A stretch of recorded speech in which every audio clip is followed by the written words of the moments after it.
All right, guys, welcome back. This is episode 18. I've got one of my really good buddies. He is also an operation consultant and a JV partner of mine. Um, and we're here to talk about integrators and how you can be the best kind of COO, or how you could hire one of us, or both of us even at this point, to Yeah. be your fractional COO. And I think he missed a great opportunity by not becoming a doctor, but we have Ryan Love with us. Hey, thanks for having me. I'm actually working on my master's, so doctorate could be in the future for me just for the claim. Could be. Yep. So I'll keep the doors open for that one. Is that one of the potential post Navy goals? Potentially, I'm slowly working my way through a master's program. So if I ever finish that up, then I'll see what doctorate program I can potentially go after. And then I can change my business card to Dr. Love. Hey man, it'd be a great calling card for you. Yeah, I like it. I can't let the last name go to waste. No man, and I'm sure the wife would love it too, huh? Yeah, absolutely.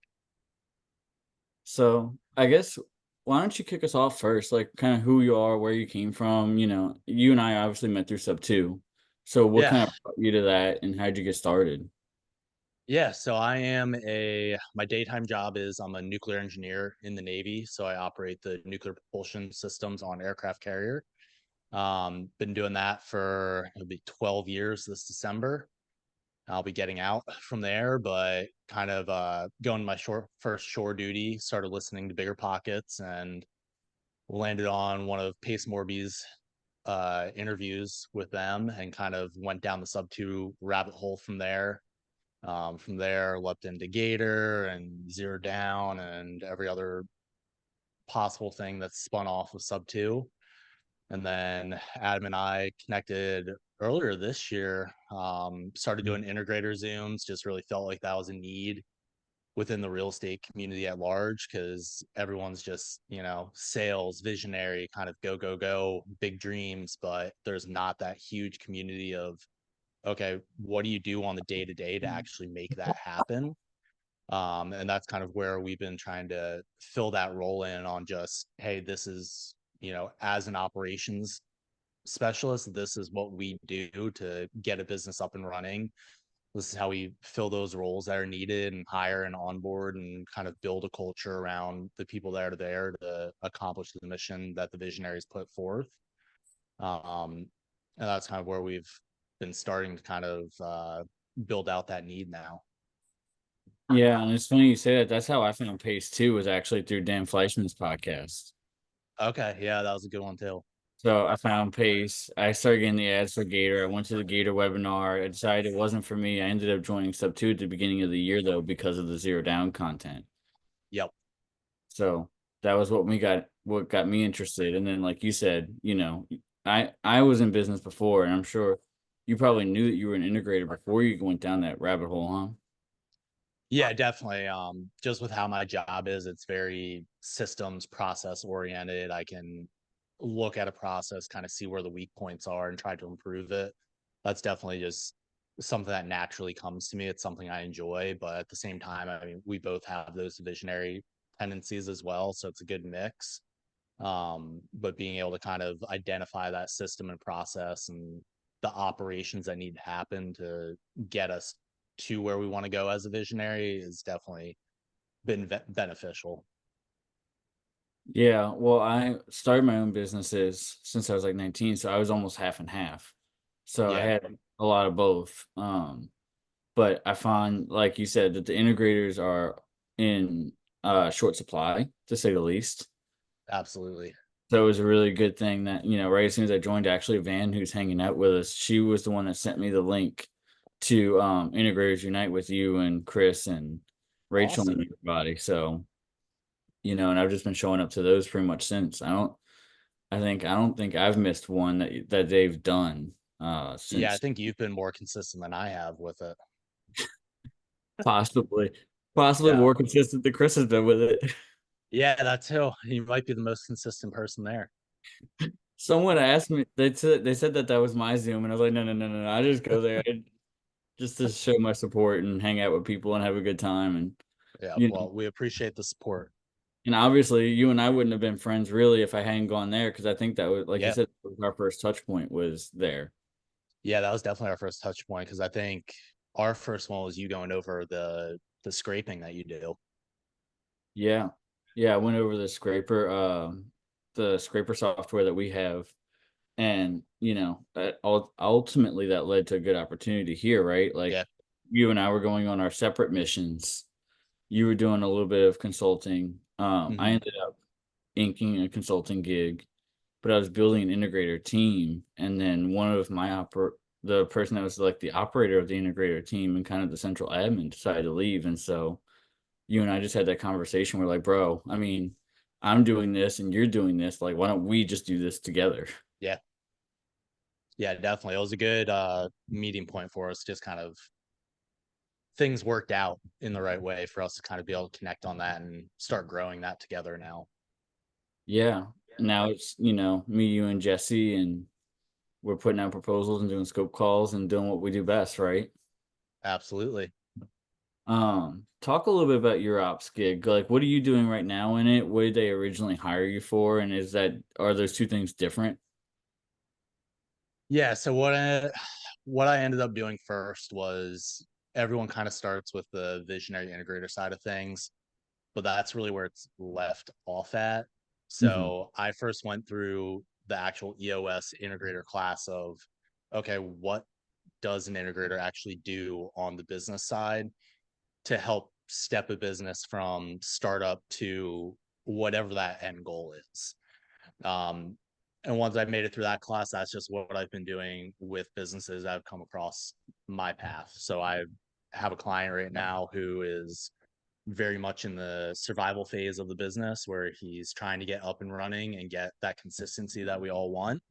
So really just dialing him on what's your long-term vision, what are your core values, and then every decision we make off of that, we're screening against those things. So Hmm. hey, does this person we're potentially bringing onto the team, do they match your core values? Do they help you get a step closer to your long-term vision?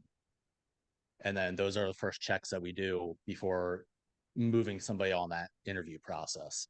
um, and then after, once you get it up and running, it's okay, what are the issues, what are the things that are holding you back, where are your choke points, and then prioritizing them and then just tackling them one by one. So you're either freeing up time for the owner or you're delegating a task to somebody else so that you can move to the next highest leverage thing. So that's really what my focus has been on with my clients, is just walking them through that full EOS process to get them to whatever their end goal is. Yeah, and you said you're working on the EOS certification too, right? Yeah, I got that back in, I want to say March. I finished it up. Nice. So yeah, I went through their whole integrator masterclass over a course of a couple weeks. And it was, it's eye opening to be like, okay, this is what an integrator can actually do when they have the right systems and processes in place also to really help that visionary get where they want to go. I'll have to check out that class and probably sign up for it at some point. Yeah, it was good. Definitely recommend it. Let's talk a little bit about core values. How do you find them? Like, what kind of core values did you guys set? Like, how many did y'all put in place? Yeah, so I always tell people you don't want too many core values, but you're looking for like 5 to 7 at the end of the day. Hmm. And the way I help people find them is I ask for a list of people that you admire and why do you admire those people? All right. So as you step through that list, you might have, 7, 9, however many people on it, but you're going to see similarities. So Hmm. that's when you can start, okay, these are kind of similar. Can I merge them into a core value? These are similar. I can merge them into a core value. And that's really the process to go through it, is just, hey, these are things you naturally identify with. Now let's translate that to your business, and then does it make sense for your business? Like, you know, speed is king might be a really good core value for a service-based business. Hmm. Might not be a good core value for every business though. Right. It So might not be that's good how for your we screen. education business if that's what you're doing. Yeah. yeah, hey, here's this course, 3 minutes and you're done. Probably not the best route to go, but hey, we're going to respond to every lead within 5 minutes. That could be a good core value for you. So really helping them identify what fits with their business and with that owner's personality is how I walk through the core values. And then it's just relaying them to the rest of the team. Hey, how are we going to make sure the rest of the team knows these are the core values? So it's, hey, giving examples like, hey, every time a lead comes in, Jessica calls it within 4 minutes. Speed is king. Or, Mhm. hey, every time, we have an issue with a disgruntled seller, Johnny's getting on the call and he's resolving that. So leading with value to our sellers, and just giving those examples so that as people come on, as that team grows, they all know exactly what those core values look like. And then on the other side of it is, once we have those core values identified, we now screen new individuals into the team against that. So it's basically the same process. During the interview process, it's, hey, who's somebody you admire and why do you admire them? Mhm. Okay, they gave me two examples. Both of them were values that we don't necessarily align with, or they're directly contradictory to our core values. And it's a good way to screen without them knowing you are screening them for those core values. Hmm. Yeah, that's interesting because one you did say something in there that I think we need to hammer on, and that is that core values have to be a fit for your personality, right? Like if you're not living and breathing them, it's just some kind of motivational poster you probably got off the wall. Yeah. Like, because I see that a lot too. People are like, "Oh, well, courage is one of ours," and it's like, okay, cool. Well, how does that translate? Like, how Yep. either hey, A, how does that translate to you in your daily life, or B, how does that translate into your business? And more often than not, they don't have that answer. Yeah, 100%. Like two of my big ones is accountability and ownership, which when you first think about them are kind of very similar. But on the accountability side, me being a, COO role, I Mhm. see it as, hey, I'm here to lead the people below me, which is developing them as people and as future higher level operators within the business. But I'm also here to manage the day to day processes. So I'm going to be very clear on what the expectations are for your role and your day to day operations within the business. And then I am personally going to hold you accountable for them, whether it's KPIs, daily sales meetings, weekly one on one meetings. And then ownership is the other side of it, where it's, if you're bringing on an acquisitions person, that acquisitions person wants to make 6 figures a year. I'm going to break that down for you to be like, hey, this is what you need to do on a day to day basis to meet your goal.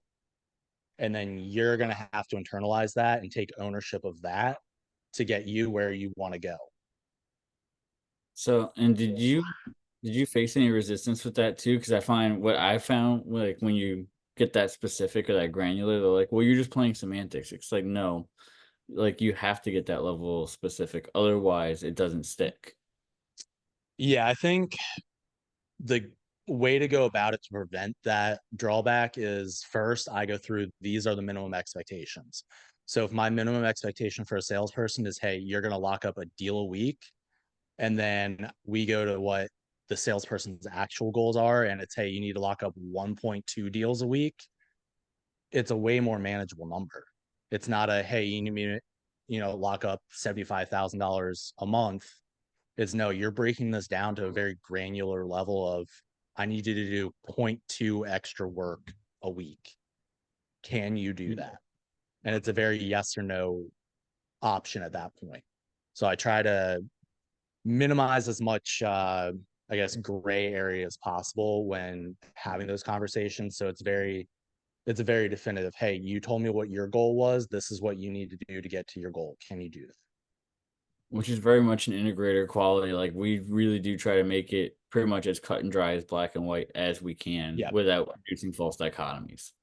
Yeah. 100%. Like, is there always going to be a gray area? Yes, but that's Mm-hmm. why, like, and I found that kind of like leaning into that has led to me finding my core values. Like some of our top three that we utilize in all of my companies is honesty, integrity, and communication. Because if you have those three things, if you do what you say you're going to do when you say you're going to do it, you Hmm. have integrity. If you have integrity with your word, then you have honesty. And if Yep. you communicate proactively, then it's impossible to get the other two wrong. Yep. Yeah. 100%. So and they all feed back on to each other and just they reinforce each other at the end of the day, which is good. Yeah. So we've even put those in our JVs now. Yeah, absolutely. Because if people Love don't that. meet the core values, it's like, do you really want to be working with that person, whether it's on a temporary basis or even on a long term basis, like within an LLC? Yeah. Yeah. Before you make it more permanent, make sure they actually match those core values. Yeah. And that's the hard part because once you see it, you can't unsee it. But it's like how you do one thing is how you do everything. And so then you start Hmm. screening people on core values. Like when I go on dates, it's like, yeah, dude, if you can't talk to me honestly without like playing mind games with me, it's like, cool, you're probably not a good fit. Yeah. Not a good long term fit. Yeah, I can like you and I can like Yeah. you a lot. Still doesn't make you a good long term fit. Yep. And I Yeah. see that a lot in companies too, where they really like their employees. They want to keep them around, but at the end of the day, it's like being in a toxic relationship because they're not meeting Yeah. And I standards. think that a thing that really helps that is just like creating, an org chart and accountability chart based on what are the actual needs of the business, not on who is currently in the business. So it's, hey, this is what the end goal of my business looks like. This is what I think these positions would need to be filled. And then, okay, hey, Adam would be really good in this role. Johnny would be good in this role. Jessica would be good in this role. And placing people based off that, not placing roles based on the people.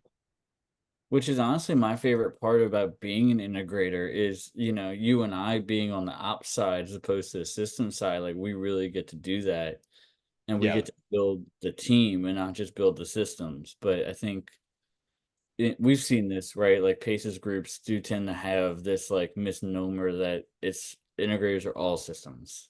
Yes. And I can't build a CRM to save my life. I know you can't either. Yeah, I can do a bare bones one, but it is not something I'm going to wake up in the morning excited to do. Yeah. It's gonna be about as helpful as, being a YouTube mechanic. Like that 30-minute job is gonna take 6 hours. Yes. Yeah. I can Yeah, do it, force my way through it, probably not a good fit. yeah. Do I have the ability to do it? 100%. Do I want to do it? Absolutely not. So what kind of stuff are you doing to build your teams? Because like you said, I know I kind of know what I do. I'm usually observing from afar. I'm looking for their strengths, their weaknesses, right, and how they act within those, right? Because like they're gonna tell you what their strengths and weaknesses are, but usually what they do is a much better indicator. So are you using like any kind of assessments, or are you just observing? So generally I will first do kind of like a business audit when I'm onboarding somebody and just look through, hey, this is how you're operating your business. This is kind of the things I would like to change to help you get to where your goal is. Um, and then it's really okay, can you identify what your choke points are? Okay, Yeah, are your choke points like for me, I have a W-2 job. If I have a sales team, I need callers. I need somebody on the phones because I'm not going to be able to do it. So big choke point for me. Um, and being able to kind of identify that. And then it's, what your weaknesses are. Okay, can we automate this weakness? Or do we need to delegate this by bringing somebody else on board? Or is there already a role in this company that maybe this thing would be a fit for them to absorb? yeah, and I think a lot, but like you said, I think a lot of people they try to observe their own themselves, and they're not like objective enough. Yep. So that's how Yeah. Jessica met, where she was like, "I think I'm an integrator," and I was like, "Cool, let's talk." Like, what do you know? Hmm.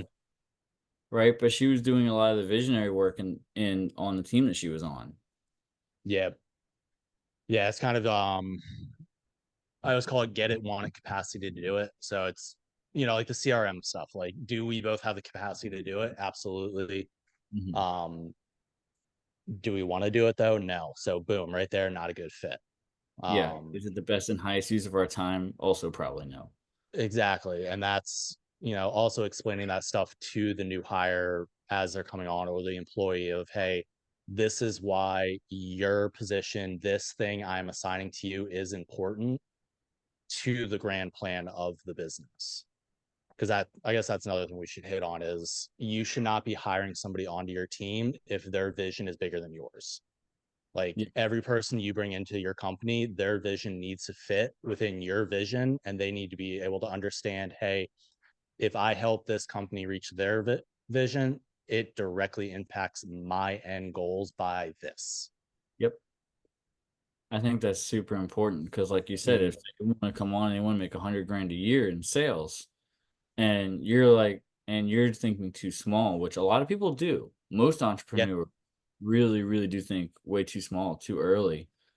And they just want to get to where they're making 100 grand a year. Well, there's no way you as the owner can make 100 grand a year and I can make 100 grand a year on your sales team yep, if you have the highest level of compensation in your company. Like that doesn't math. yeah. Math doesn't work out on that one. Yeah. Unless you're not going to take a paycheck. But again, then you're not fulfilling your dream. So it Yeah, doesn't, then you're a free employee at that point. yeah. But I think you're right. I think a lot of people hire for all the wrong reasons. I know you had talked about you just helped a visionary get their first hire, huh? Yeah, we one of my clients, Pablo, he just picked up his first hire going through my process.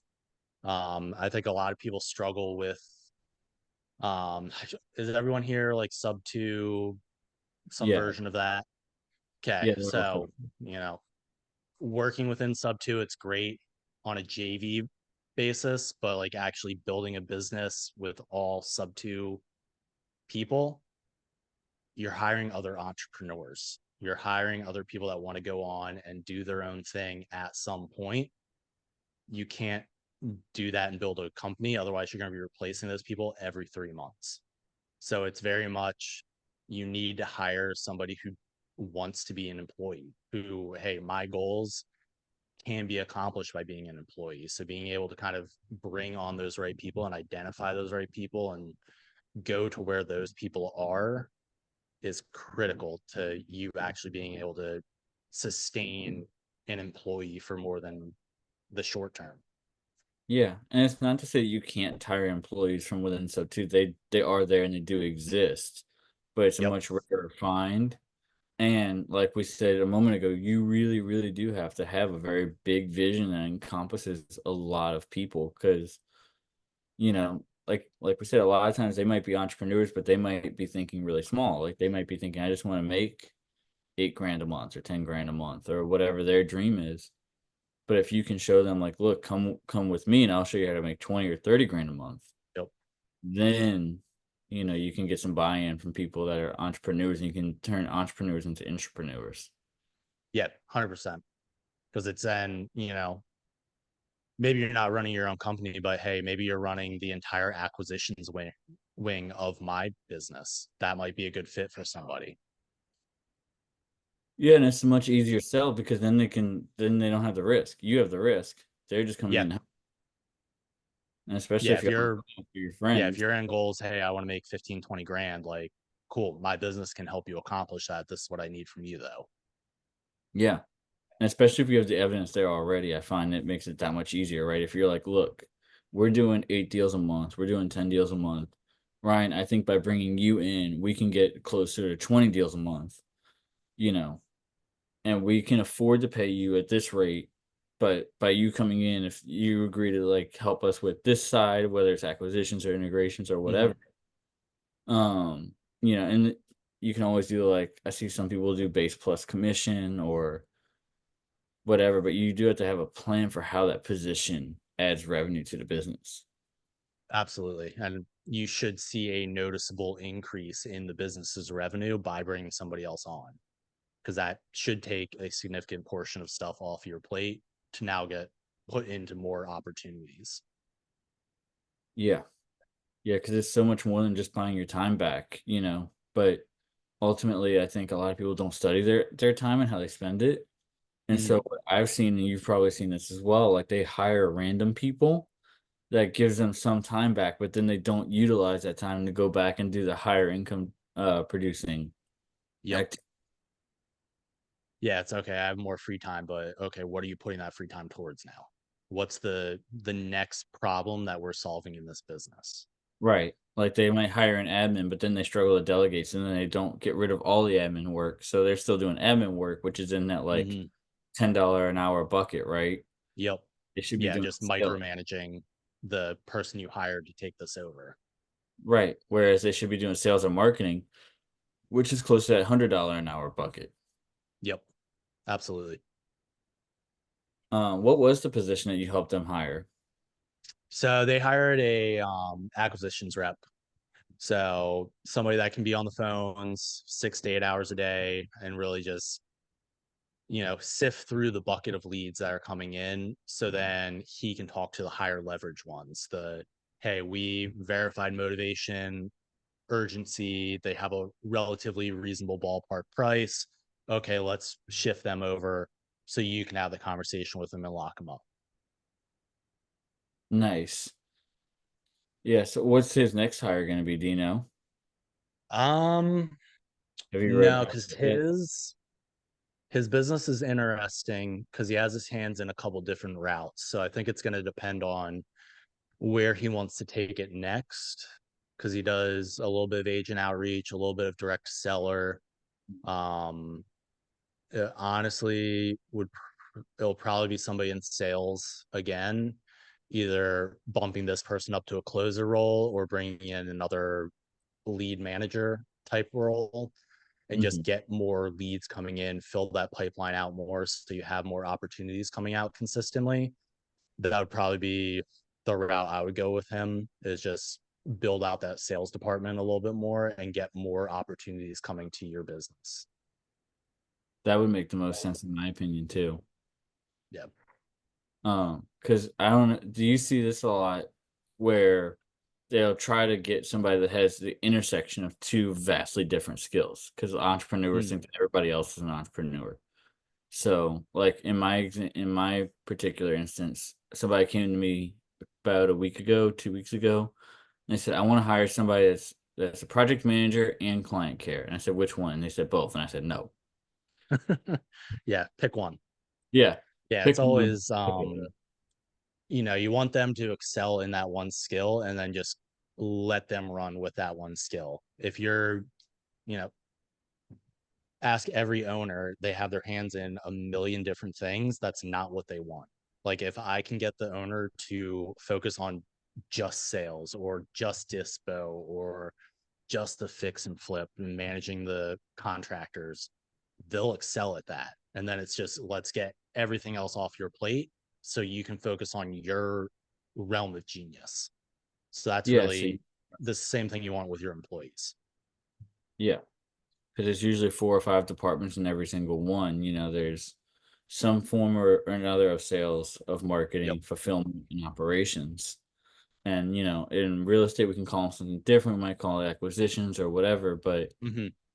more or less, you have those 4, maybe a 5th or 6th department, like technology or what have you, Yep. but, yeah, way too many people, I think, try to get too many people onboarded too quickly, and then that's how you end up with expenses and not investments as far as your team goes. Yeah. 100%. They're either trying to onboard too many people or too many systems, Hmm. uh, or in my particular case with my gig, um, her labor budget is insane, and a lot of it's because they get bogged down. It's death by email and death by meeting. Yeah. Yes. Over communication at that point.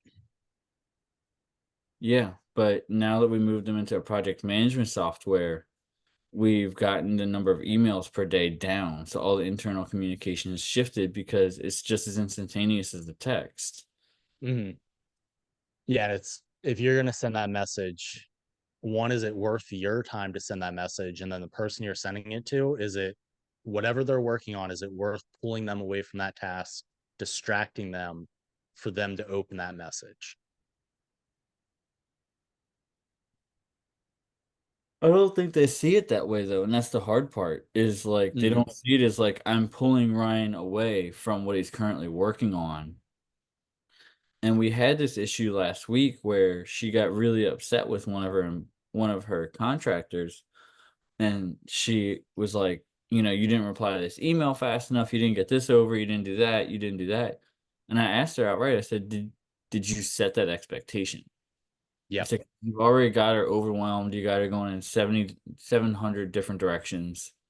Um, she's already admitted to having the time block when she replies to emails because of the sheer amount of emails she gets. Yeah. So is it really her fault? And the answer to that is no. Yeah. I think that's it's a good topic because it's at the end of the day, like, what is your, I guess, purpose in the business? Are you someone who is, like a contractor? I want the contractor using the tools to rebuild the house. Whereas, you and me as operations people, we might have meetings back to back to back to back. So it's, do I want to distract the contractor for a quick email, or do I want them to just follow up at the end of the shift so that their 8 hours they can focus on, remodeling the kitchen and getting that done? Yep. Whereas, you know, I might be interviewing people for a new role and I'll set up 15-minute blocks for 3 hours straight, and I can answer emails in between them if, interviews run short. Absolutely worth my time to do that. Not the same with the contractor though. Yeah, definitely not the same. Especially because the contractor, since you're hiring them outside of your business, they have to really look out for their own best interests, right? Like they're going Mhm. to be billing you for every minute. You know, the Absolutely. the employee comes in, they clock in a couple minutes late here and there, they're probably not sweating it as much, or you're paying them salary, so it doesn't even matter. Yeah. However, that contractors, which all her roles, she's got 8 licenses for this project management software. So it's her and 7 contractors, myself being one of those. Like, dude, that's a really quick, easy way to run up a bill. Yeah. Yeah. That'll eat your monthly budget up quick. We did some rough numbers, and the amount of money that they spend about $1,400 a month on labor for meetings. Oof. Yeah. Then So, it's okay. Is this a meeting that needs to actually happen? Like, what's the end goal of this meeting besides just saying we have a meeting? man, that's always the question, right? Is it's like, this meeting be an email, and could this Yeah. email just be a message? Yeah. Because ultimately we reclassify and declassify things as like under the wrong subsets. Hmm. We think that this is uber important or it's uber urgent, and most people don't realize that most things come across as like urgent, but they're not important, and then the Yep. important things always come across as not urgent. Yeah. I think that's, understanding your long-term vision kind of cuts back to that because it's like, yeah, right now this might feel like absolutely urgent. Is it actually, if you take that step back and go, okay, this is where we're trying to be, and at the end of the year, in 3 years, maybe it's not that urgent. Then this is something we can deal with later on, or it can just be a message. It doesn't have to be an email. Then I think it also speaks to like you have to be very intentional with the culture you create, because whether you intentionally create a culture or not, you're creating a culture. Yes. So Yeah. in It her the case, culture is going to get created whether you are intentionally doing it or not. because she was micromanaging, she was getting frustrated because everybody was coming to her for everything. And it's like, well, you're not clearly communicating. So if you don't clearly communicate the expectations, they're afraid of some underlying resentment there, right? They're Hmm. afraid that they're going to come in and they're going to do the job, and then you're going to be disappointed or upset or angry, which has all happened before. And I've watched it. Yeah. So you have to be mindful that like what you're doing there is very, very intentional, or it's not intentional, but it is still creating a culture nonetheless. Yeah, you're there, you're micromanaging all these employees. So the second they have any question about anything going on, they're going to bring it to you because that you've shown them that's what they should do. Yeah. And like you said, it just comes down to like, are you living those core values? Are you Mhm. holding yourself to the same core values, right? Because if one of your core values is like ownership, well then you need to give them ownership. Yeah. By Yeah, not absolutely. delegating, you're not giving them ownership. Yeah, you can't, cut their legs out from under them with that when they are trying to take ownership for something. Yeah. And if your other core value is accountability, are you overbearing on the accountability? Mhm. Because that's not Yeah, going to that's help. where it's, like expectations. That's a huge thing to go over in the beginning with somebody, but having too many, you just bog them down. So it's, hey, like the sales team, I'm going to hold you to, working the hours that I set forth. And I'm going to hold you to how many offers did you submit? I don't care if you make 20 calls and that led to 3 offers in one deal, or you had to go through 200 calls to get 3 offers in one deal. At the end of the day, I care about the offers that go to the deal. I don't care how you get it as long as you're still working my hours. Yeah. And you should probably be rewarding the activity as well, right? Like you do want them to make 50 calls that day. If your goal is Yeah. set for 50 calls a day, you probably should reward them, even if it's just with like verbal acknowledgement or some kind of like acceptance that they did the task to the standard you set. Because what I found is what'll happen is if they can get a contract in 3 dials as opposed to 50 dials that day, Mhm. they think they're better than they are. Yeah. And that's, so everyone I work with, I make their sales team fill out their own KPIs. Like you can automate it, you can do all that, absolutely. But at the end of every shift, I want that salesperson going in and going, hey, I made, 50 calls that led to X amount of offers, which led to a deal. Okay, when I go tomorrow and I only did 20 calls, so I didn't get all the offers, I didn't get a deal, I can start self reflecting on, yes, this is what I need to do to get a deal, is what I did yesterday. Today, I didn't live up to that. So tomorrow I will, because I want the deal, because I said, hey, I want to make 6 figures this year. And I know I need to get more than one deal a week to get that. Yeah.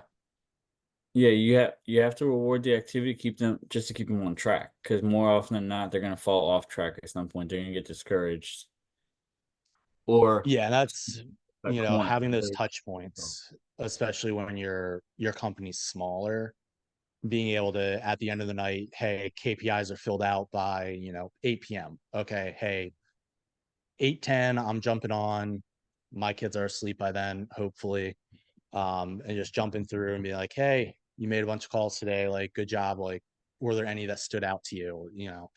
Just giving them that acknowledgement, like, hey, I saw you filled this out. I'm giving you feedback on what your numbers were. Tell me a little bit about it, and having those conversations with them. And it doesn't have to be anything like huge. It could just be like, hey, it looks like you had a little bit of a down day today where the call's hard, or did you have like one really long good call?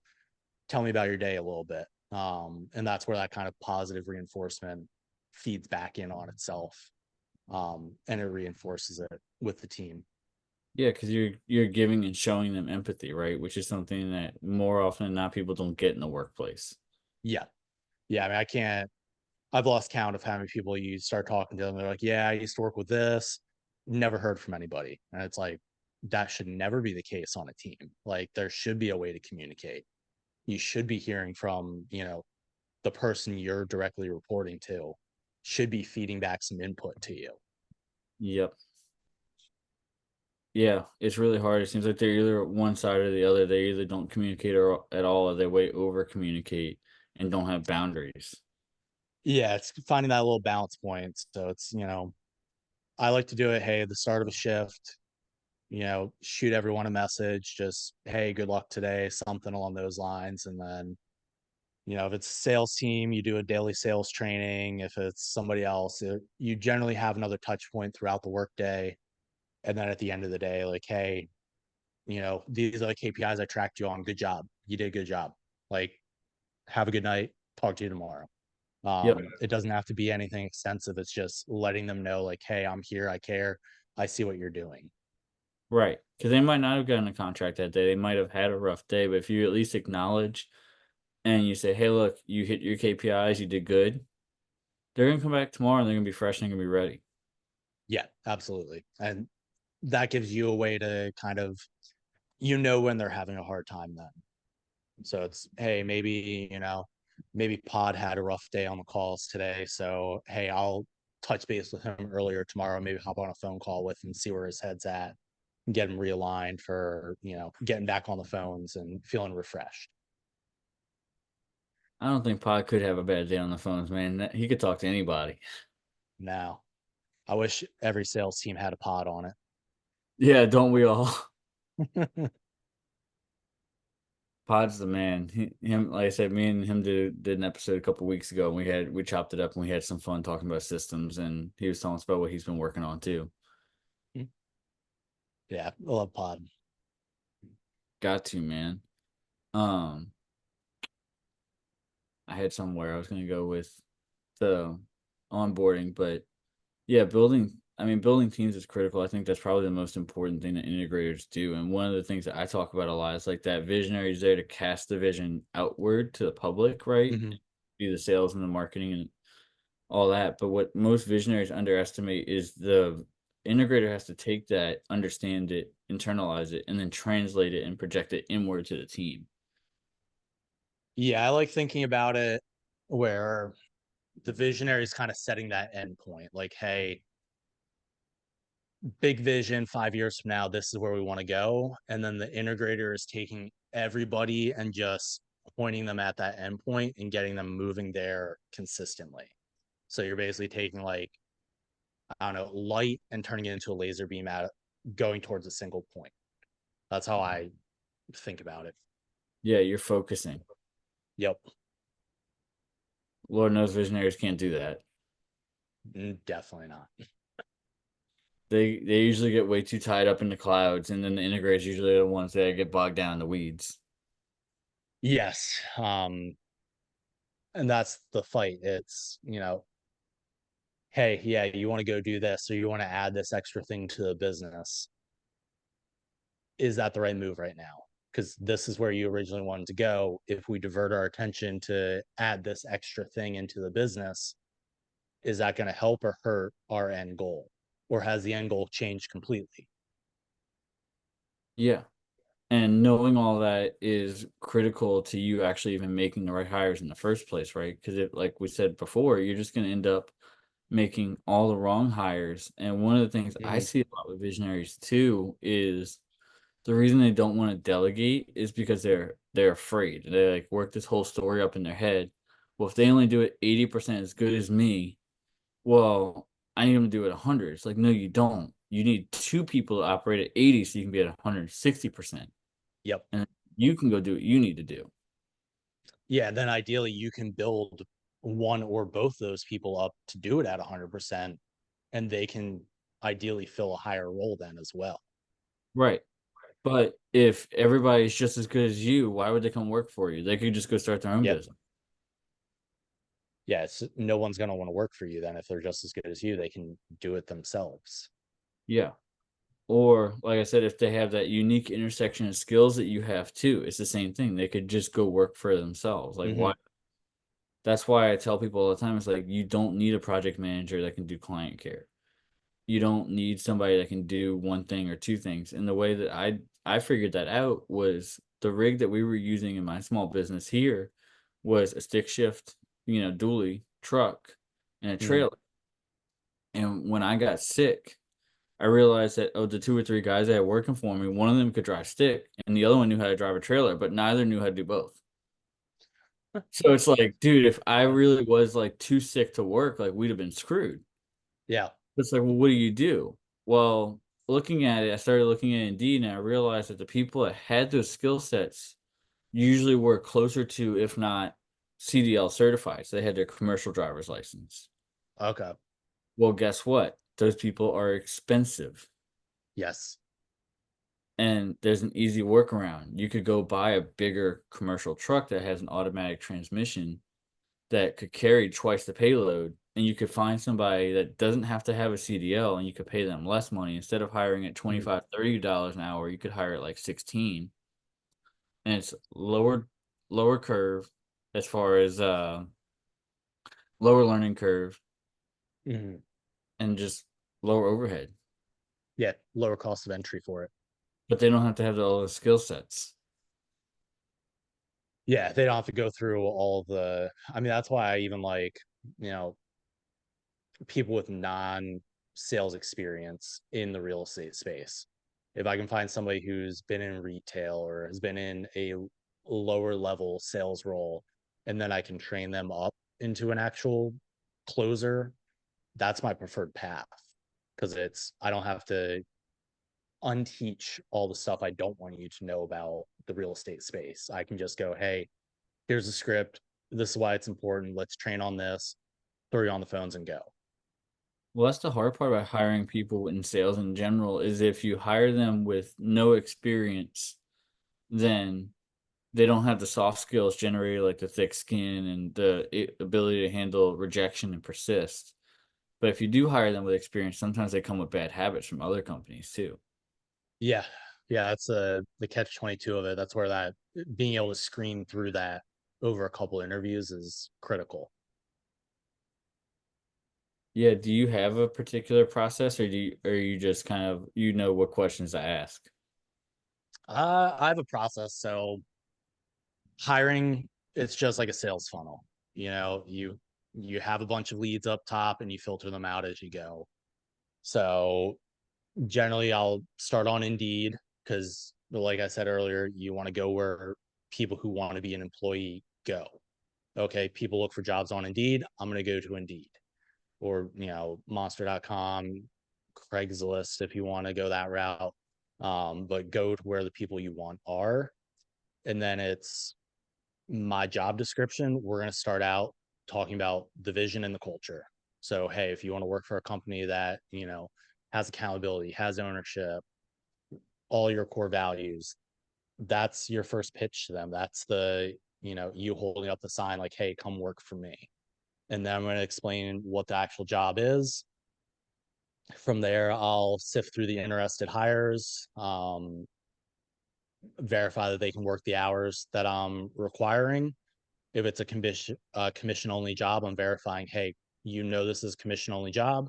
Are you okay with that? Yes and yes. Okay. I'll push you to a phone interview then. Phone interview, I'm verifying core values. So, hey, who do you admire and why? And then I'm hitting on, the commission only again, the hours again. I'm just reinforcing all of that. If they're a core value fit, I'll move them on to a Zoom interview. The Zoom interview, I'm going to walk them through this is what the minimum expectations are for the job. I'm going to set expectations again for everything. And I'm going to ask them what their goals are. And then I'm going to base their goals and go, hey, here's minimum expectations. Here's your goal. Here's a small gap in between that. Do you think you can bridge that gap? Yes. Perfect. The end of that, I'll end that interview with we'll get back to you for a final interview if you've made the cut. And then that final interview, I'm putting them on a Zoom again. And if it's a salesperson, I'm throwing them on the phones. I'm going without giving them a heads up. I'm going, here's our script. Here's 5 minutes. Go Ryan, I over it. think you lost audio. You got me? Yeah, now we got you. Okay. So yeah, I'll give them a script. Um, no heads up on the final interview. Here's a script. Go over it for 5 minutes. And then I'm not going to role play with you. I'm going to have you call an actual seller and see how you work through it. And then based off that call, I'm going to give you input and then we're going to do it again. And the reason I do those two calls, on that first call, I'm going to have to find something to give them a coaching point on. And I'm going to verify that they are coachable by seeing them implement it on the second call. That's really good. I think my other favorite weeding out tactic is in the very, very beginning, you go to a source where you can get a shit ton of applications. Indeed's a good Yep. spot. But since you know you're gonna get flooded with applications, what you do is you at the very bottom of the job description, you put some kind of specific instruction, like, Hmm. "It will only be considered if you send your resume to this email address with the subject line," and Yep. then what that allows you to do is you'll probably get, like, 3 out of 100 people that actually do it. Yeah, then it's a it's a screening tactic. Hey, do you have the attention to detail to actually read this job description to apply for the job you say you want? Or Yeah, are you just blast applying for everything? yeah. And it shows you also, I think one of the things it kind of unveils is who doesn't desperately need a job, right? Like who's Yes. looking because they're hungry.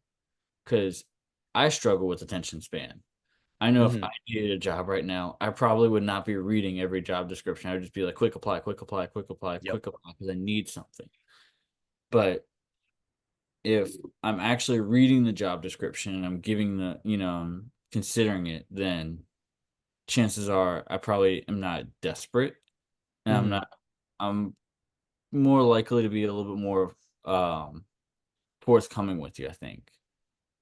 Yeah, absolutely. It's I want the job. I'm not desperate for the job. Yeah. Because if you're desperate, you're more likely to just be out of line with your own words and actions. And, people that are desperate for a job will tell you anything. Like, oh, can you go do door to door sales? Yeah, yeah, yeah, I can do that. I've done it before. I've got thick skin.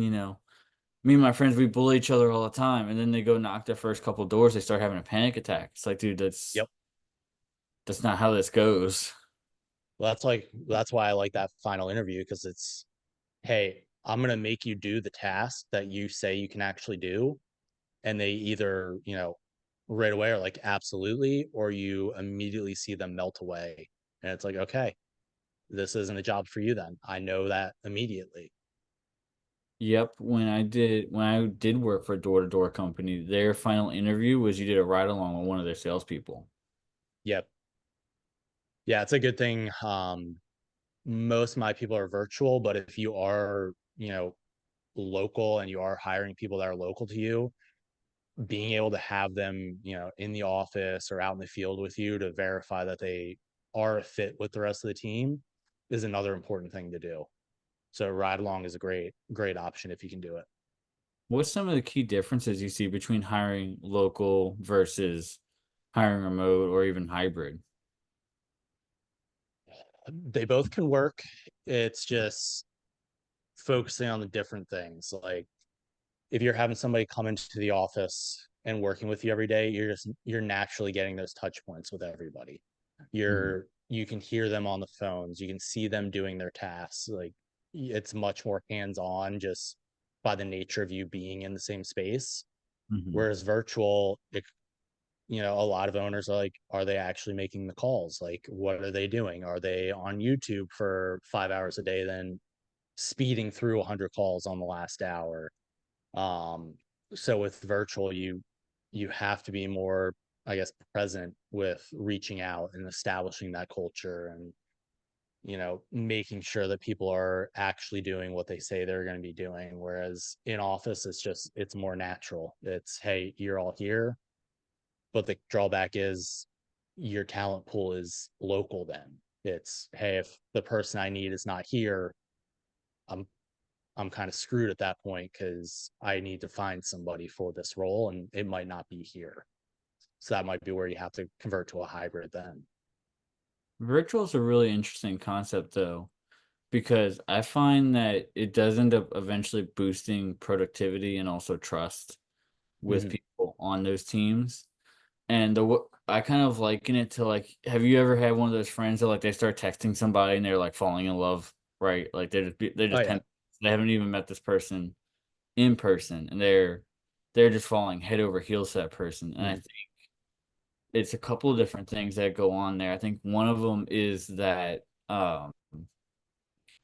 they know that they could be getting away with whatever, and maybe they are, maybe they are Mhm. to a degree. Maybe they waste 15 minutes here, 15 minutes there. Maybe they didn't pause their clock when they got up to go to the bathroom or eat lunch, but um it still shows that you're trusting them, and the way that you track it obviously is through their KPIs. Like, is their activity Yep. level at where it needs to be in order for them to achieve their goals, because they don't have to get the result every single day, but if they're at least doing the activity towards the result, they're going to get the result eventually no matter what. Yeah, absolutely. That's where it's, can I hold them accountable for a deal a week as a KPI? Not necessarily, but right before it becomes a deal is an offer. Can I keep them on track for, hey, you need to submit X amount of offers to get a deal? Yeah. Yes. Yeah, I had to work through that with one of my local wholesale buddies. He had somebody that wasn't making all their dials, and I was like, "Bro, you got to reward the activity. You want $50 a day, 5 days a week. That's $250. Okay, well, um, how many contracts are they supposed to be getting out of that? How many offers are they Yep. supposed to?" And we just reverse engineer and we just walked backwards until he had, an entire baseball scorecard ready for this person to fill out. And ultimately, I told him, I was like, look, I said, based on what you gave me, I said, I don't think this person's a good fit for the role you gave them. Yeah, Yep. yeah, yeah, you're probably right. I'm gonna give him a little bit more time. Well, 60 days later, guess what? Dude's in another, is not just in a different role, is in another company. Yeah. Yeah. It works its way out one way or another. You know, when you see those things, it's, slow to hire but quick to fire. So running them through that process of hiring somebody the right way so that as soon as they deviate from what you need, it's okay. You're probably not a fit for what I need. And my only caveat to quick to fire is do some level of self-reflection, because sometimes Mhm. you just don't get it right. You might have a quality hire and you just put them in the wrong seat. I've seen that plenty Yeah. of times too.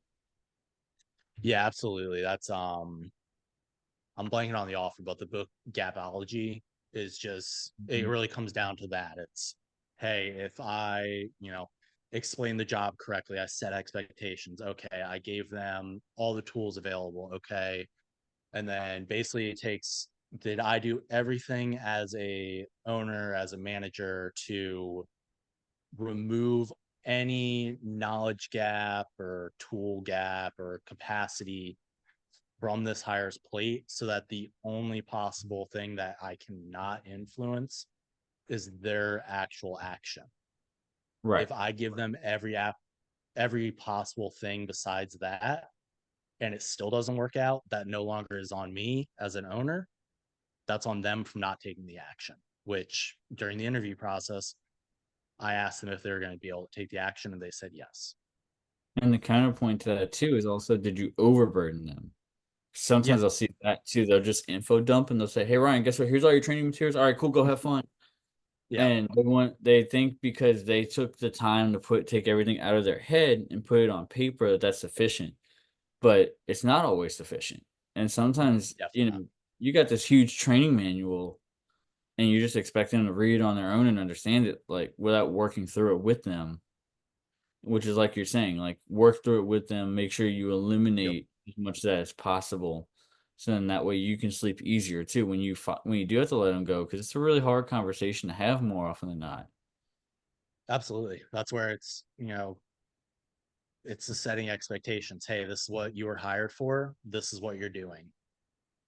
And Yeah. it could be a conversation where it's just holding the mirror up to, hey, this is what you're doing. This is what you were supposed to do. Why isn't it? Why aren't you meeting those expectations? What is in the way of that? I was gonna say, do you see a lot of people also holding on to people for way too long just because they're like, "Oh, well, this is my buddy, that's my sister's friend," or, Mm-hmm.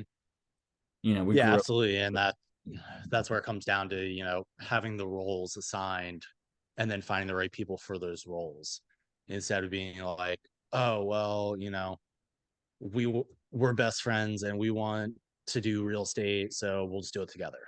And it's like, okay, but you're both visionaries. What are you guys gonna do? You guys gonna be stepping on your toes Mhm. constantly.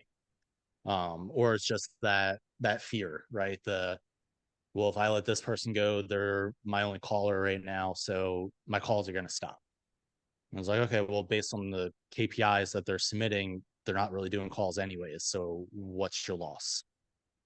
I think the most interesting dynamic is when you have somebody that's a top producer, but they're a really bad culture fit. And so they're Mm, still negatively affecting the company anyway. You have to let them go. And most people will not make that call. yeah, it's a hard call for them to make because you see the reflection of what that action is going to do. It's, hey, this guy's bringing in deals. We're going to lose that if we lose him. But then it's he's holding the culture back. If you let him go, other people will fill that void. I Like was your gonna say, team as a whole will fill that void. but almost 10 out of 10 times, once you let that person go, not only do the other people step up with the culture and improve Mm-hmm. simultaneously, you don't actually really end up missing a step. Yeah, absolutely. You might hit a revenue dip for like a little bit or for that month or whatever, but Mm-hmm. ultimately you're probably not going to miss out on nearly the amount of things that you're catastrophizing in your own head. Uh-huh. Yeah, absolutely. It's yeah, I have a client that I'm starting to work with now where it's they're up, they're running, they're producing, but their systems are a mess. And it's like, hey, if you guys just pump the brakes for a little bit, let's establish the foundation, let's get some systems in place, then you're going to skyrocket past where you're going to be able to go doing it the way you guys are doing. Yep. Because slow is smooth and smooth is fast. Yep. And I've been telling people that for a long time. And like I said, we're dealing with that now too. So on our side, with what they have, they're not just overspending on their labor as far as like all these emails and meetings. They're also overspending on their systems, and there's so many different spots where they can cut back. Yep. Um, but some people are really, really tied to those specific systems because of like an aesthetic or Yep. Familiarity. familiarity, recognition. Sometimes I find even um, there's a lot of stupid reasons to hold on to very expensive systems. Yep. Let's Ryan, I would guess that you have a pretty demanding W-2. How are you balancing all of this? Yes. So yeah, my W-2 is, as Adam has found out over the past couple of weeks. Um, so Monday through Friday is a normal work week for me, but sprinkled in with that, every 5 days, I basically work a 36-hour shift. Um, and that could be, you know, no phone, no internet access, all of that. I've been pretty lucky with the boat I'm on right now with being able to accommodate for that. Um, so it is a challenge, right? It's, if I wanted to build a wholesale team right now, like I'm not going to be involved in sales really at all. Um, but yeah, it's where are those little brief periods throughout the day where I know I'm going to have time. So it's, early mornings when the kids are still asleep. I don't have to quite get to work yet. Okay, I can wake up, I can do work for an hour, or on my drive back from work, okay, I can take calls on the 30-minute drive home. Perfect. Or, the kids all go to bed and I can get some work done there. It's um managing that time is just critical because it's if I lose an hour here, an hour there, like that could be a significant chunk of my week to get work done to move my goals forward.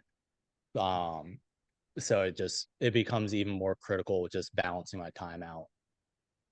So yeah, it's very demanding, Jessica, but it's at the same time it's allowed me to kind of see how critical balancing my time is and being able to go, here's the block of time, let me utilize it for X activity, or you know during the week I can do calls in the afternoon because everyone else is awake.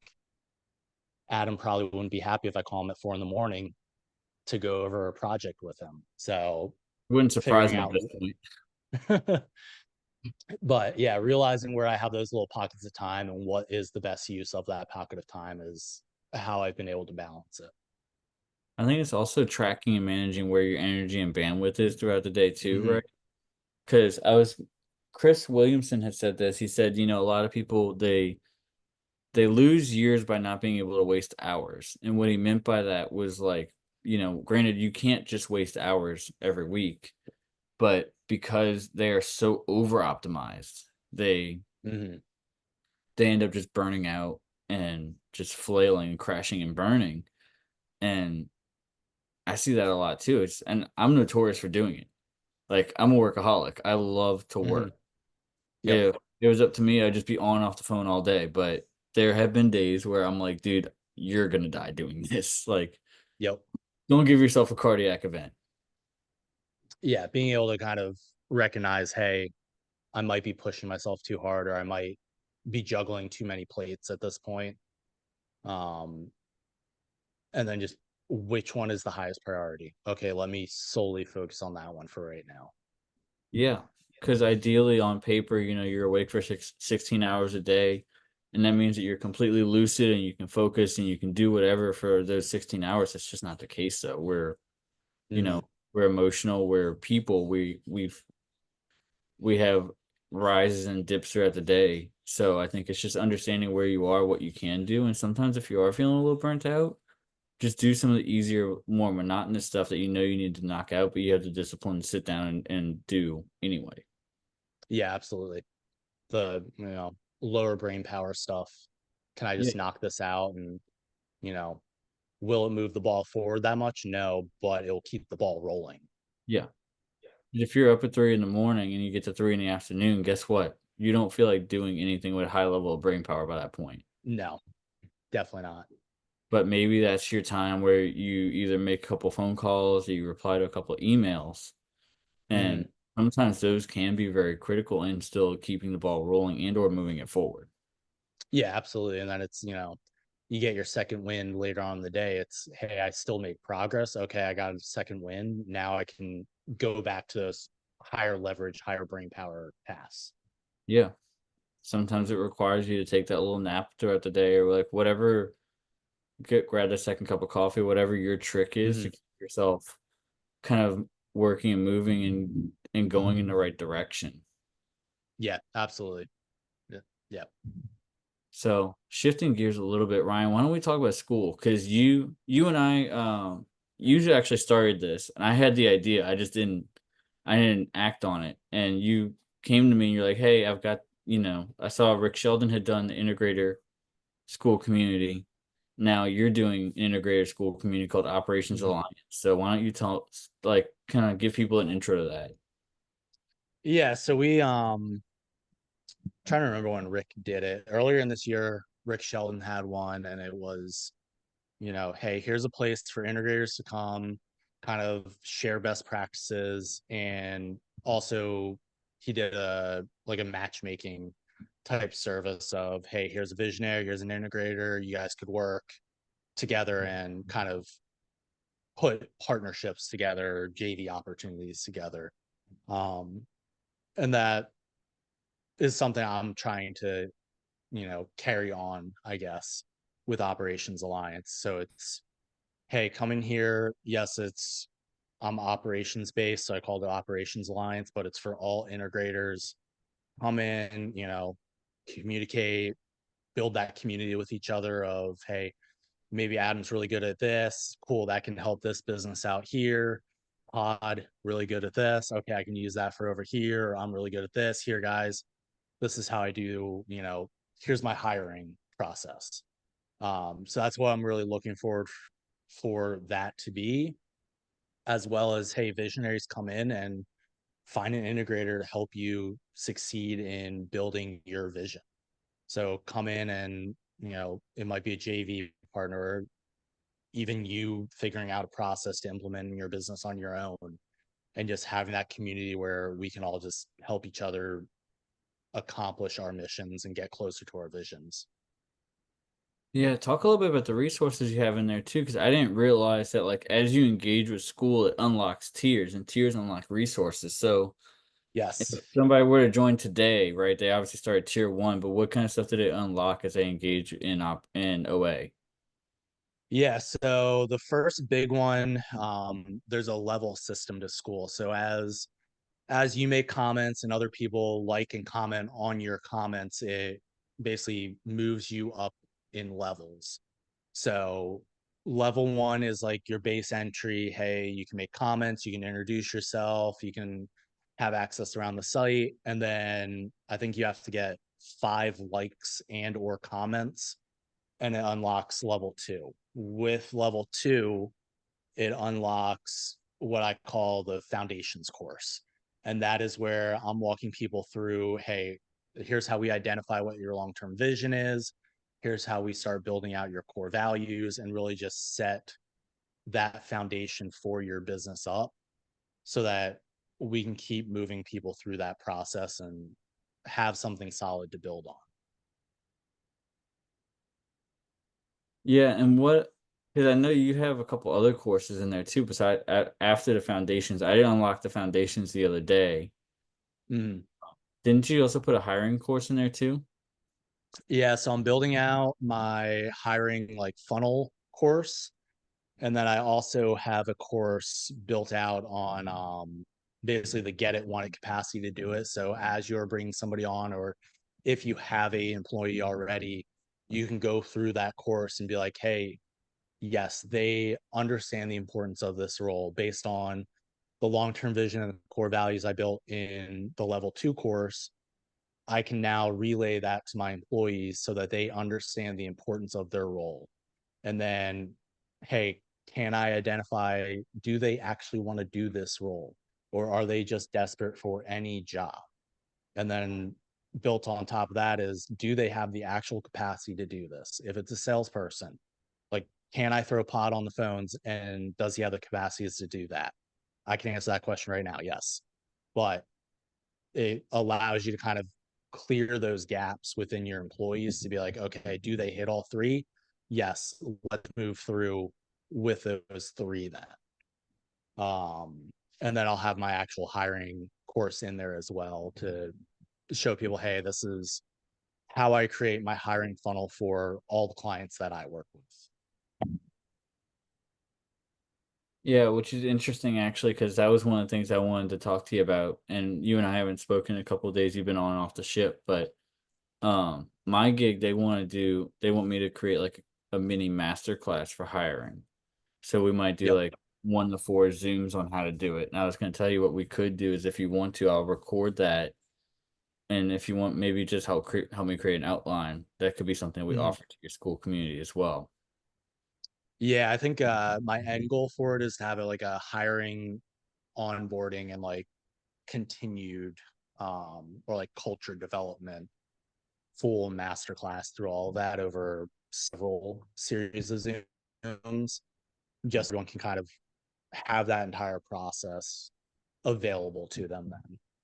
So it's definitely something we can work on. Yeah, or they can just go back and listen to this because I feel like we've gone through all 4 of them over the Yeah, last yeah, hour and change. yeah, absolutely. And then yeah, we can just give a, I guess, more concise version of it in the courses then.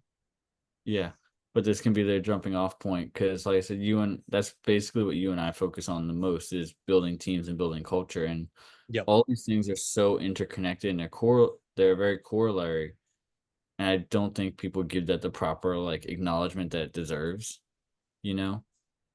Definitely not. It's a lot of, hey, I need this position. Boom, this is the person that raised their hand first. Let me plug them into this role now. And then it's like 3 months later, you're like, why didn't it work out? And it's like, well, you just threw somebody at a role without one, validating the right fit for that role, two, making sure they have everything available for the role and understand the importance of it. And then you never communicated with them. So why would they stay in that role? Yeah, and throwing people at the role is just as bad as throwing money at the problem, like, it doesn't solve anything. Yeah.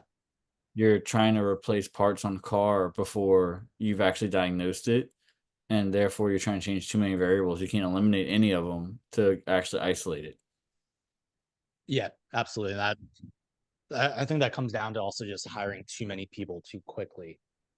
Um, Especially when you're a smaller team, it's every person you introduce to your team can have a huge variable on that team. So being able to actually give them some time to integrate into the team and get up and running instead of being like, hey, I'm going to hire these 3 people right away and throw them in. Now you got 3 different team members, 3 different variables, and all the variables that spin off of those 3 different members. So That'll probably be something good to go into on a course as well. Yeah, kind of give them a way to not only define but isolate the variables in their Mhm. team so that they can properly fill gaps. Yeah, absolutely. 'Cause I think people can do that with systems pretty easily since it's a little bit more objective, right? Like, you might Mhm. realize, okay, well, we have G Suite, and G Suite provides like email and cloud storage, so we don't need Dropbox because Dropbox would be a duplicate at that point in your Yep. system. But I think a lot of people can't necessarily define where they are, let alone where they're going. And at the that being the case, they end up with a lot of overlap and gaps at the simultaneously, both in system Mhm. and teams. Yeah, absolutely. Or you end up paying for multiple systems that all do the same thing, and then you end up forgetting about two of them, but you're still paying for all of them.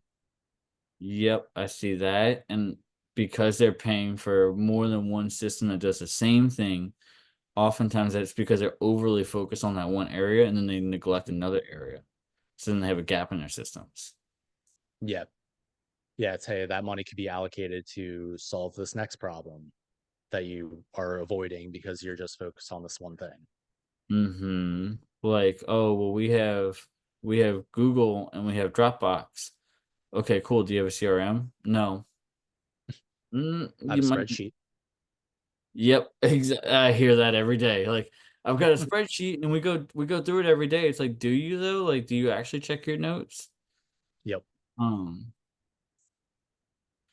but yeah, they end up overly focused on one area over another, and that leaves them vulnerable to gaps, and then end up being where people fall through the cracks or fall out of your funnel. Yeah. Yeah. So it's really just minimizing those gaps. Like you're always going to have some sort of gap in there, just like your business is always going to have a problem. It's just minimizing them and being able to identify them as quickly as possible and then figuring out a way to overcome it. Yep, it's understanding that, and also understand that the gaps come from everywhere, right? Like, you can have a training gap, you can have Yep. a hiring gap, you could have a knowledge gap. Mm. Like, all of those things are very real and are critical to you actually not only starting a team, but building and scaling one. Yeah. And being able, see those gaps and then it's okay, is this something that can be solved with a system or is this maybe something bigger where I need to assign a actual role for that or create a role to solve that gap? What are some of the higher leverage things that you see that people could probably act on today if they took nothing else from this, which would be stupid of them, but Um, yeah, I mean, definitely having a hiring process, not just, hey, I'm going to interview one person, talk to them once, and bring them on board. Even if it's just the, hey, let me figure out what my core values are and start screening people against that I'm going to bring onto my team. Mhm. That would be the quickest thing you can implement right now is just, hey, who do I admire? Why do I admire all these people? Okay, here are the similarities. Does that make sense for the business I'm trying to build? Yes. Okay, now I have a screening function for decisions and people I'm trying to do with my business. Yeah, I would definitely say that. I'd also say reading books, right? Like, Mm, there's so much knowledge gap that can be filled that way. Like, a lot of how I came to my core values was from reading Four Agreements. yeah. And then also just like a lot of even on the tactical side, you and I are both big fans of Hermosi. I just finished both of his Mhm. books. I know you read both of them. Yep. Joey Coleman has a great book, like Never Lose a Customer Again. I would look for the ones that are interactive and ask you the real gut punching questions. Like Coleman's book at the end of every chapter has questions for you to answer. I like that. A little bit of like self reflection at the end of every chapter. Yeah, and they're actually designed for you to fill out. And one of the questions might be like, well, what are your core values? Mm, What does that look like in your business? How do you implement those? How do you hold people accountable to those? I like it. Yeah, definitely, continuing your education in one way or another. And then just networking. Like I know if I have a systems issue, I'm going to pod for my systems questions. Yep. Um, That's and why I just had to having throw those the car people in your reference in. Rolodex. Yeah. I had to throw the car reference in for our boy Pod because he's the diagnostic master of over Yep. there systems. Absolutely. Like right now, I'm on the five dysfunctions of a team, and that's a really good book. Yeah, I like that book. And it's very clear. Like, okay, well, if you're lacking things like trust, you can't build upon anything. Yep. That's the bottom of the pyramid. Yeah, you have to have that solid foundation. Otherwise, you don't have anything to build on, and it will come crashing down at some point. Yeah, because if you don't have trust, then there's an indefinitely absence of everything else. And kind of, I thought it was interesting how it jumped around. Like they talked to you about how you had to have trust as your foundational building Mhm. block, but then they mentioned at the top of the pyramid is, results being tied to individual success, not to team success. But then they go fill in the gaps in between. They're like, well, Yep. how do you get there? Well, you have to have things like accountability and vulnerability in order to actually build upon the trust that you already have to have Mhm. like healthy conflict on a team. Yeah, yeah. It's just being able to build it in the right way and kind of step up through it. Um, that is the one thing I do like that might be a little contrary to five dysfunctions is I like tying success to both. So especially with like sales, I'll do like individual performance bonuses, but I'll also do team bonuses. So it's like, hey, how can I get the team all working together so that they can work towards a common like quarterly goal? Like, hey, we did X amount of revenue this quarter. That led to, we all get a $2,500 bonus. Something simple like that where it's you put everybody on the same team. Yeah, you're trying to give them a healthy level of competition. You know, Yeah, that as well. Yep.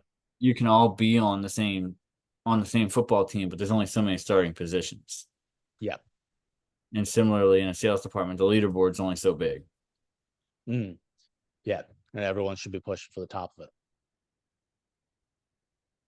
Yeah, I thought that was interesting too because, like you said, they don't mention that in five dysfunctions, and I think it's because it's all written under a fable, right? Like it's Hmm. a fictionalized story about an executive board, but and in that case scenario, I could see why they wouldn't include it because like your executives should probably not be pining for the top spot.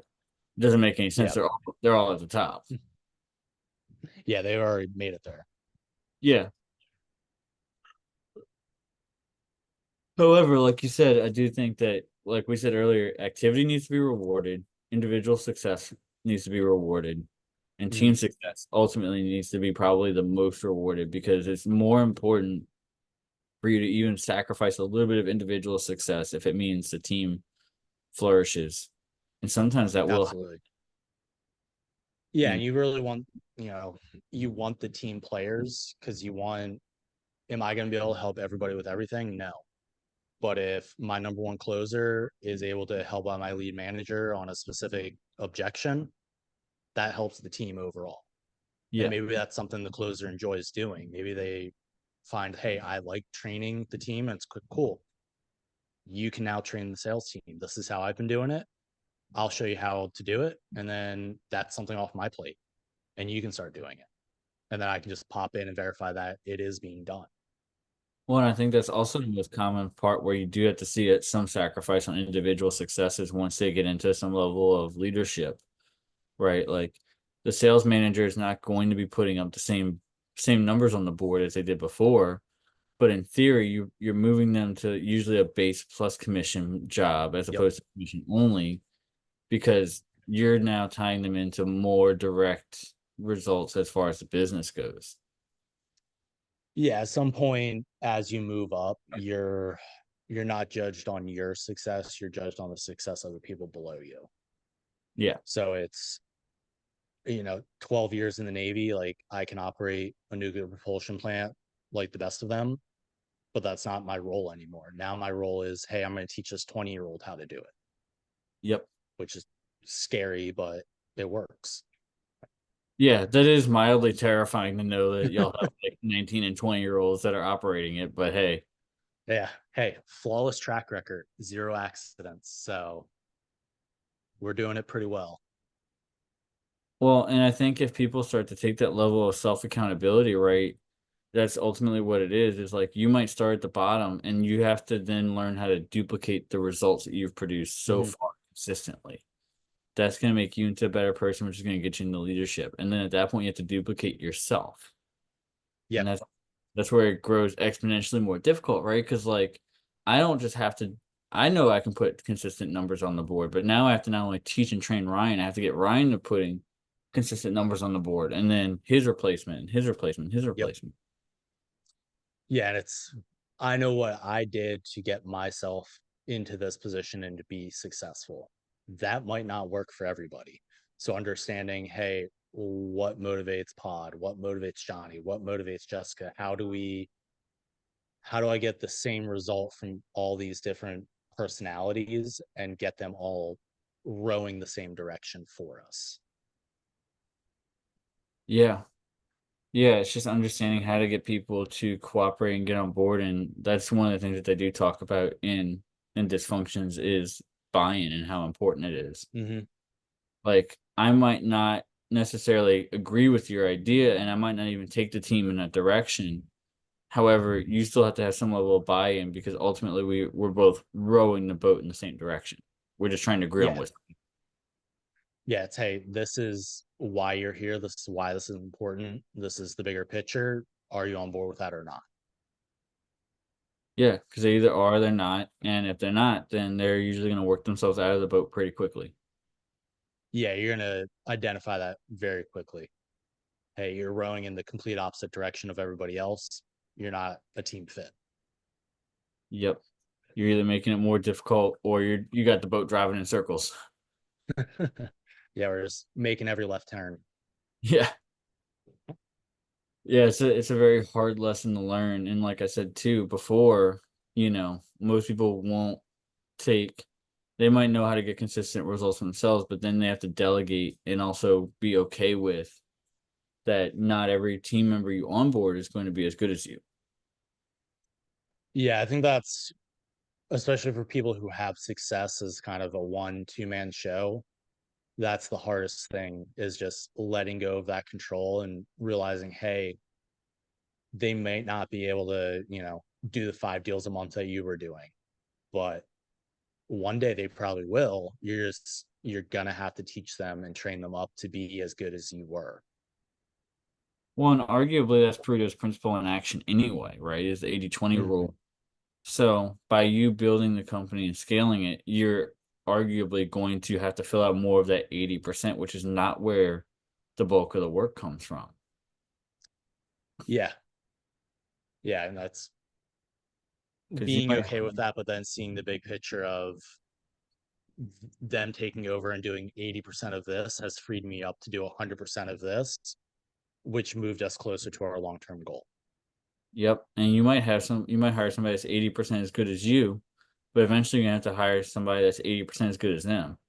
And 80% Yeah. as good as them as you're building out the actual hierarchy and the structure and the org chart of your business. Mm.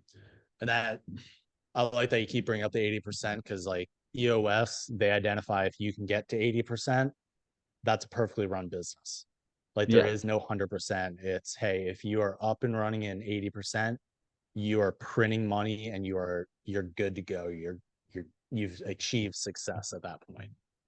Well, and that's why I bring it up, right? Because like we were saying earlier, death by optimization is real. And some Mm-hmm. people will completely kill their cultures, they'll completely destroy their team morale for the sake of trying to get as close to, if not at 100 as they can. And it's just not feasible. Yes, definitely.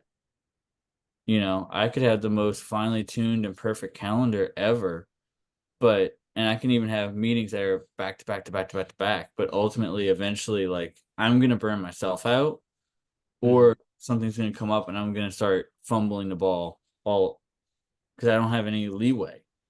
Yeah. Yeah, it's stuff's gonna drop off then. Yeah, Jessica said I had an employee that after she started said she would only ever put in 60%. Her 60% was better than everyone else's 100%. I mean, that happens sometimes. Sometimes you do grab a Yeah. heavy hitter. Yeah, as long as her 60% is like, hey, she's bought in to the business, then it's good. Then it's, hey, imagine if you put in 65% what you could do. I would also Um, argue her though. I'd be like, "Hey, look, you realize if you got to 80% that you'd actually be like in leadership here." yeah, Because a lot of people miss that too. They think that they're way better than they are. They think that they're the Michael Jordan. Whether they are at the top of the leaderboard or not, ego plays a part, and then they don't realize that that's why they're not reaching their goals or hitting their numbers. And it oftentimes it just gets portrayed as like, well, Ryan just doesn't like me, so Ryan's not going to give me the promotion. You yeah, know, I come in here and I slave away on my keyboard and I make all my calls. I make more calls than anybody. Like, no, you don't. yeah. I think that's doing one-on-ones, especially when you have a smaller company, and being able to kind of hone in on that. Like, hey, here's what you told me your goals were when we first hired you. Like, where are we on this? Okay, hey, you're giving us 60%. Is that getting you to your goal? Because you said you wanted to, be a sales manager, but you're only giving me 60%.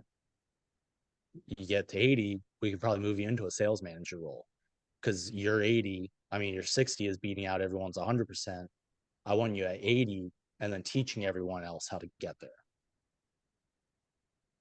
Yeah, I think that's a really important thing to note.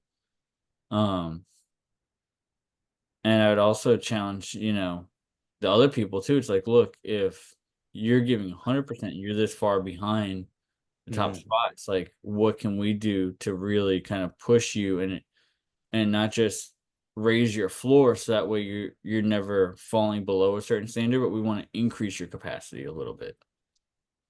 Yeah, I think really looking at what that employee is doing to be that successful and then implementing that for everybody and being like, hey, we know Jessica does this at the start of every call, or this is the process she does for this. It's slightly different from ours, but it works. So let's look into actually implementing that because we see that it is successful.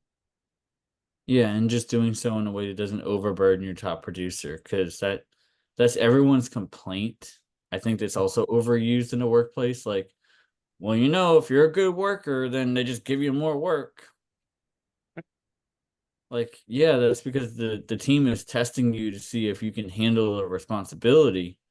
And Yep. if you can, then that might mean a bump in pay or title or both or whatever that looks like. Yeah, it's hey, you've shown the ability to operate at this level. We're trying to get you to grow to operate at a higher level now.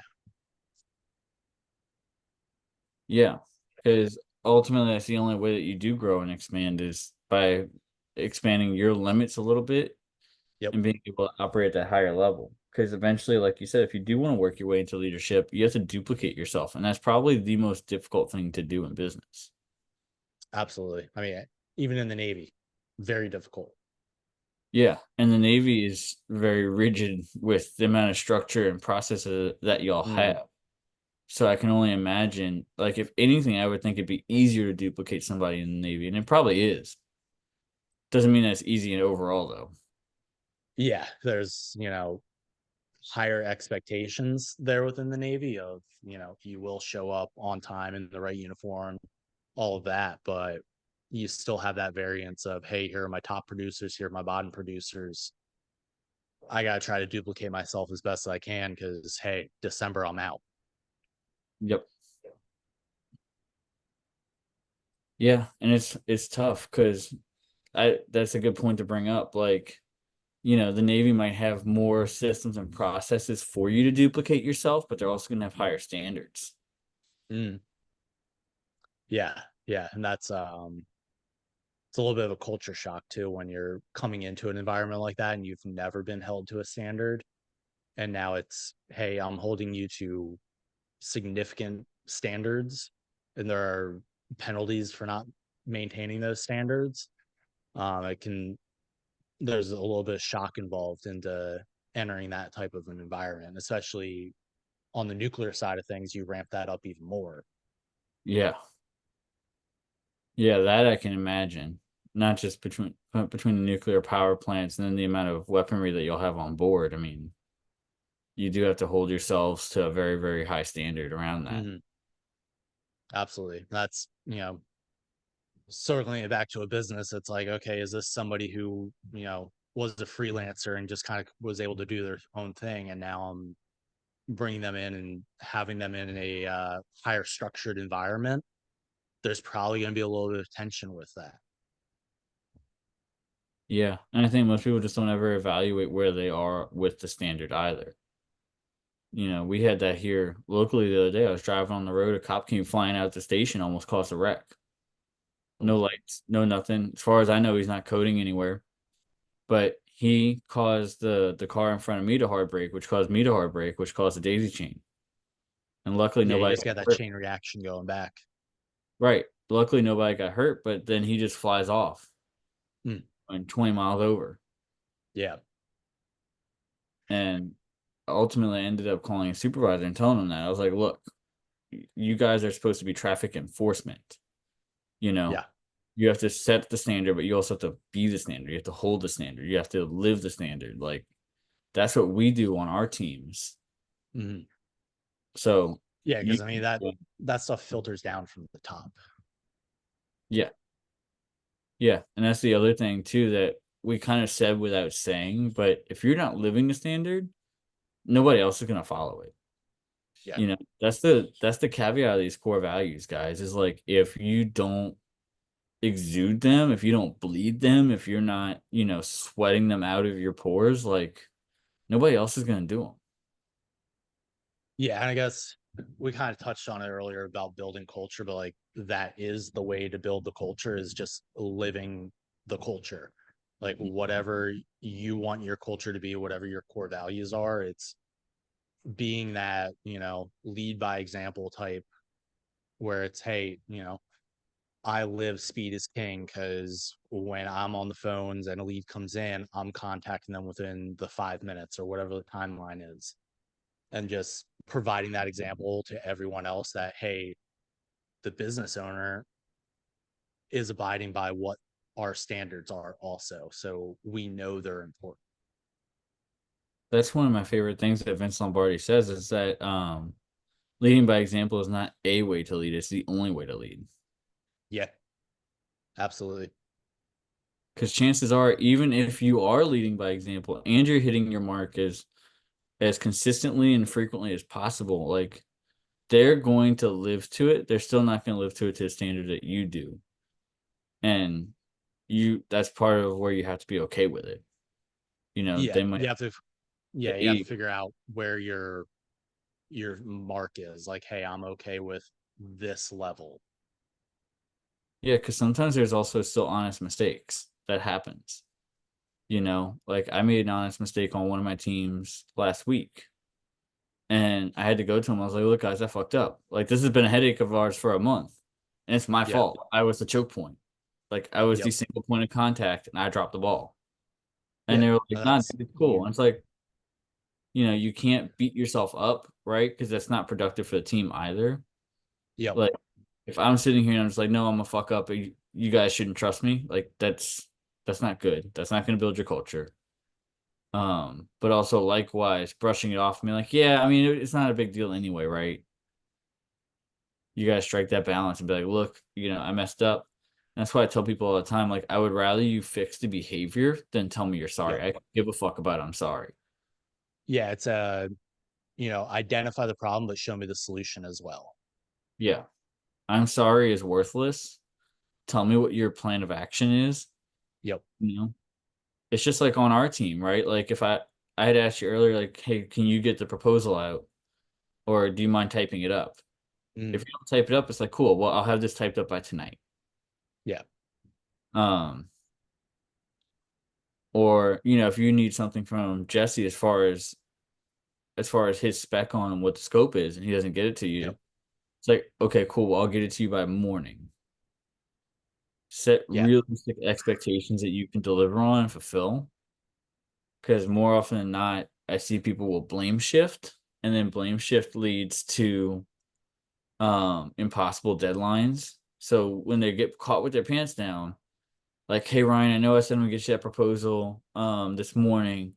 I'll get it to you by tonight.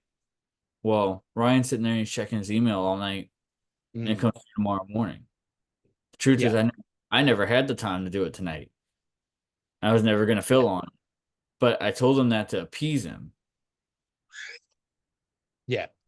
Yeah. It's a lot of, the people that work for me, I tell them, hey, give me a time frame. Let me know realistically when you can get this done. Not Yeah. a, hey, me as Ryan, I want this done by tomorrow. Can you realistically get that done? No. Okay. What's the actual? I'm sorry if you guys hear my kids, by the way. They're losing it downstairs right now.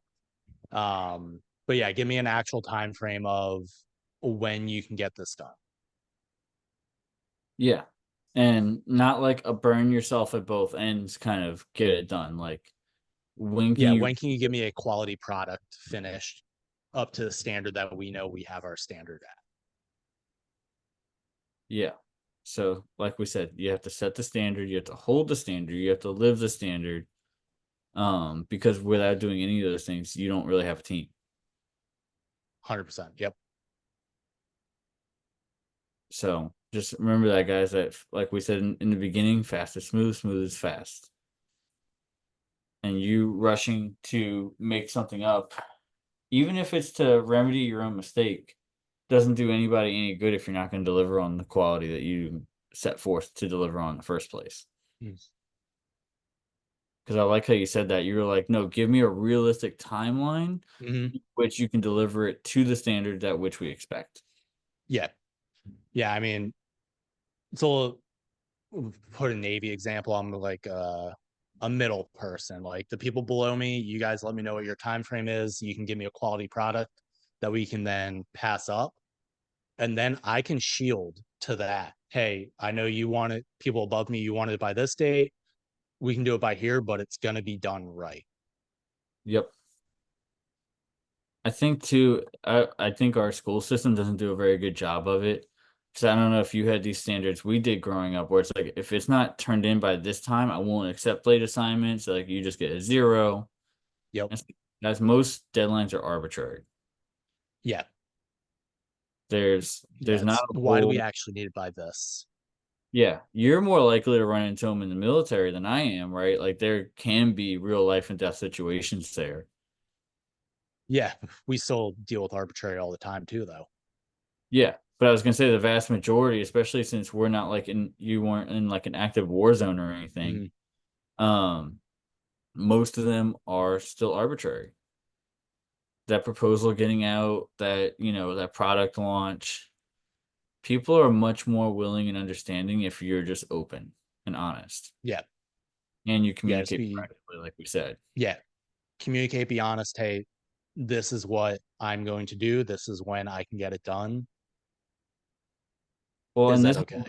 this is a perfect example. People try to call me all the time, but they know that from 4 to 6 every single Sunday we are recording a podcast. So I'm not going to text you back, if at all. If I can, I will, but if I can't, I can't. Yeah. Um, and my phone goes on do not disturb, so it goes straight to voicemail when you try to call me. Yep. But I not only communicated clearly, I communicated proactively, which set the expectation, which then we followed through on. Yeah. And then I'm maintaining that standard of, hey, 4 to 6 every Sunday. You guys aren't going to be able to get a hold of me. Yeah, exactly. Like you're able to get a hold of me because you're here. But if Yeah. If you Chris want to said get a that's hold why of you me, want to be on answer. the Zoom and then you can get a hold of me. Chris said that's why you won't answer.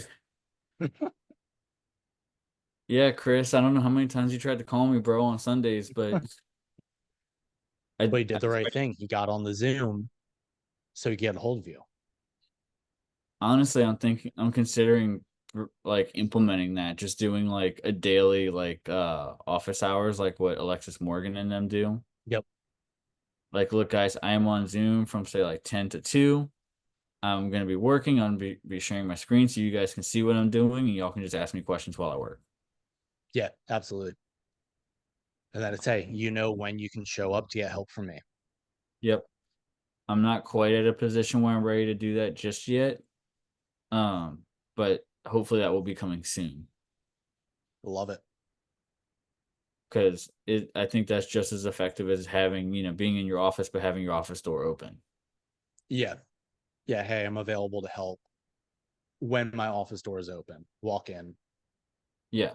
And when it's closed, there's probably a come to Jesus meeting happening behind that. So, Yeah. Probably a good reason for it. yep. So I guess we'll start kind of tidying this up, but where can people reach you, Ryan? Yeah. First big one is the school community. So Operations Alliance.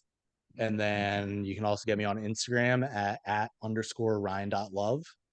I'm active on both. I need to get better with posting content again.